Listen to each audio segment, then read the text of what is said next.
Doctor की fees की शरई हैसियत। भाई का सवाल ये है कि किसी मरीज़ के मर्ज़ की तशख़ीस और फिर महज़ उसको दवाई लिखने की सूरत में क्या डॉक्टर मरीज़ से फ़ीस वसूल कर सकता है या नहीं कर सकता। जैसे आजकल माशरे में आप देख रहे हैं कि एक डॉक्टर के पास कोई मरीज़ जाता है तो वो डॉक्टर उसका मुआयना करता है, फिर उस पे वो दवाई अगरचे वो नहीं देता, सिर्फ लिख के दे देता है, तो क्या डॉक्टर इसकी फ़ीस ले सकता है या नहीं ले सकता। सबसे पहली बात तो ये है कि हमारे इस चैनल को भी आप सब्सक्राइब भी कर लें और आगे भी शेयर करें, लाइक भी ज़रूर कीजिएगा और मज़ीद हमारी वीडियो के लिए आप कमेंट भी कर सकते हैं।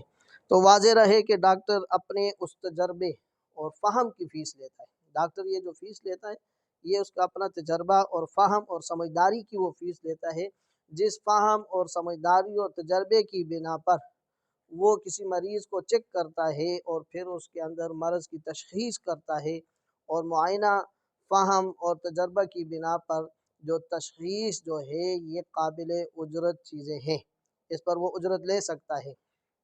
लिहाजा डॉक्टर का मरीज़ से मुनासिब फ़ीस लेना ये बिल्कुल शरअन जायज़ है, क्योंकि आपने सुना होगा और पढ़ा भी होगा कि इजारे की दो किस्में हैं। उजरत लेने वाले किसी चीज़ के मुताल्लिक़ इजारा करना, उसकी दो किस्में हैं। एक वो है कि जो आयान ऐने चीज़ आप मुनाफ़े पर उस पर मुनाफ़ा मुनक़्क़द किया जाता है, वो चीज़ या उजरत पे दी जाती है।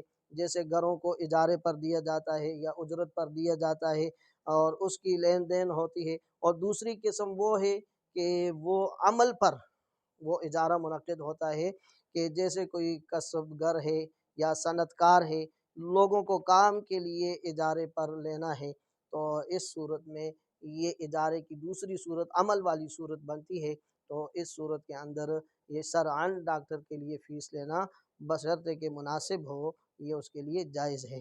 अल्लाह ताला समझने की तौफ़ीक अता